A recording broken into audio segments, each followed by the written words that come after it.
Hello, my name is Unisquepse and welcome to Maroz Part 3. This is going to go over basic noun grammar as well as the vocative case.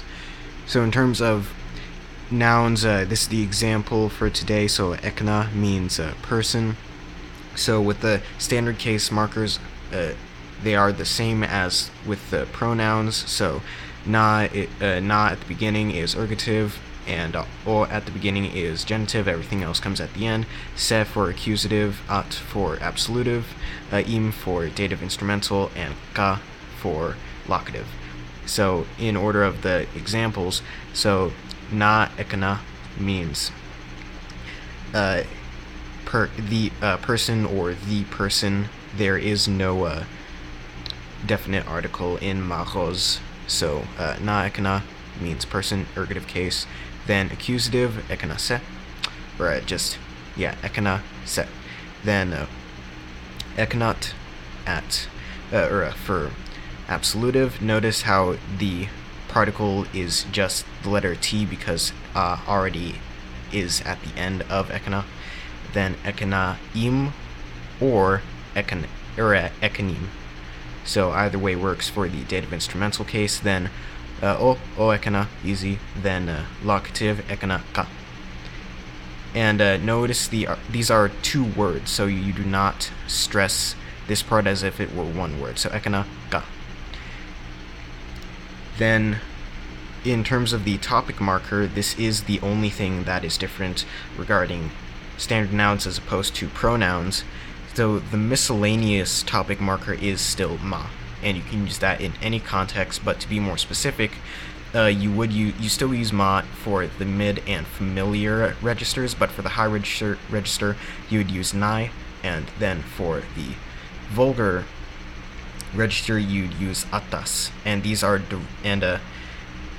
loosely derived from the pronouns, including these parts. So this is the vocative. This is where you say you, and to get someone's attention or reassert the fact that you're talking to them just as a direct message. So you'd say at the beginning of a sentence their name or something about them, and end in one of these particles. So you'd add mas for the high register, and this actually is also going to incorporate an example. So yoata is yoeta is one of the names I invented. So yoata mas, and then ok is for the mid vocative particle. So yoata ok or yoetok. Then familiar sa, yoeta sa. And then vulgar, rak. So yoata rak. And then there are a bunch of other more specific types of particles for specifically their different relationships relative to the person, similar to the second person pronouns and third person pronouns of the standard of the pronouns, the forms of the pronouns from last part. So for your specific relationship to them, if you're using the vocative form, the endings, the particles, if the person is your boss or your employer, you would end in itao. So yuata, yuatao, or something like that. Then for a coworker or a classmate, you would end in pe. So yuata pe. And yoweta pe. And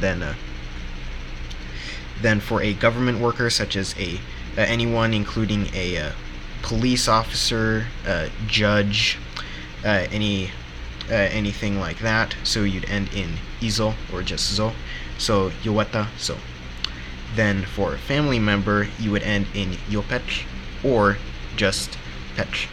So you would end in yoweta yoweta pech or just yopech, because that it can be the type of nickname that you would assign just to your family member as a shortening of it.